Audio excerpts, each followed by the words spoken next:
Push that rock with Simpson Math. Alternating series test. The alternating series test says that a alternating series converges if we have three conditions. First of all, it's alternating. Duh. Second, the addends are non-increasing in magnitude. In other words, if you look at the absolute value of all the addends, they are non-increasing. They either stay the same or go down.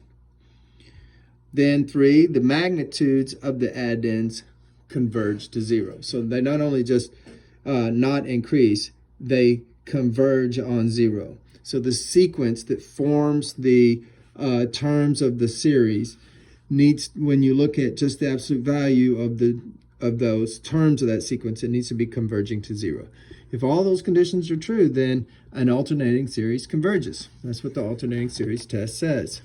So let's use it.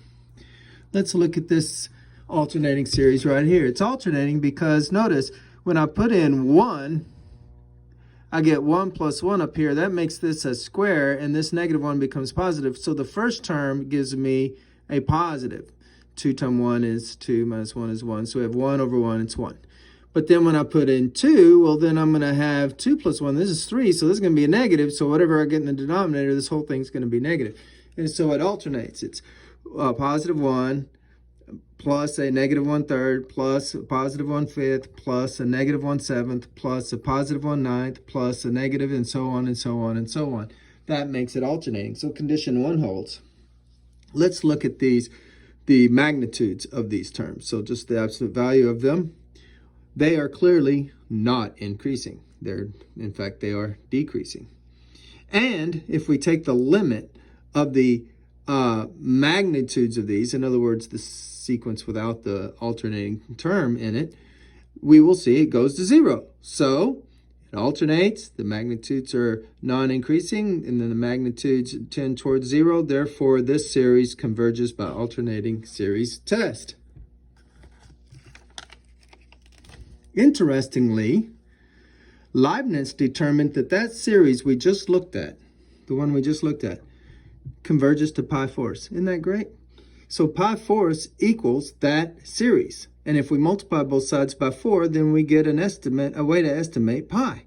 To estimate pi, you just have 4 times the terms of this sequence. 1 minus a third plus a fifth, and so on.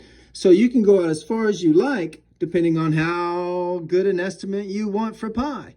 So this is one way you can program a computer to carry out pi to so many digit places. Now, let's refer to the sum of a convergent alternating series with this notation S infinity. So we're looking at an infinite series that alternates, and we say it's convergent, so it must meet the 3 conditions that we're talking about in this video.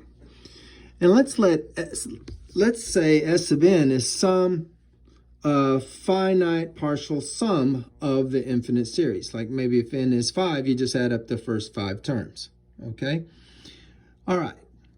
If we have a alternating convergent series, then S sub n, some partial sum, estimates that infinite sum with an absolute error less than the first negligent term. What does that mean? It means that the error, how far off the estimate is less than the magnitude of the n plus 1th term if you're using n for your estimate. Moreover, if n plus 1th term is positive, the estimate's too small. And if the nth plus 1 term is negative, the estimate is too big. Hey, that's useful information. Look at this alternating series. It's 1 minus a half plus a fourth minus an eighth plus a 16th minus a 32nd, and so forth and so on forever. I wonder what that adds up to. Well, I don't know, but I can estimate it by adding up some finite number of terms. Let's get the 5th partial sum. Let's add up the first 5. 1, 2, 3, 4, 5. We'll add up those first 5. Well, wait a minute. Oh, look, it starts at 0. So I'm adding up actually the 6th term, if I count from 1. This is the 0th term. So 0, 1, 2, 3, 4, 5. So S sub 5 actually has 6 addends, because this function started at 0. Okay, well that's good enough. So here we go. We're going to get the S sub 5, the fifth partial sum, which includes 6 add-ins weirdly, and we get a common denominator. The common denominator being 32. We add it up and we get 21 over 32. That is our estimate for what the infinite sum will be. How far off will the estimate be?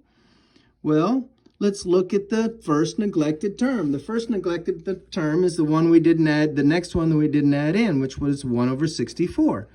Okay, well, we're off by less than 1 over 64th.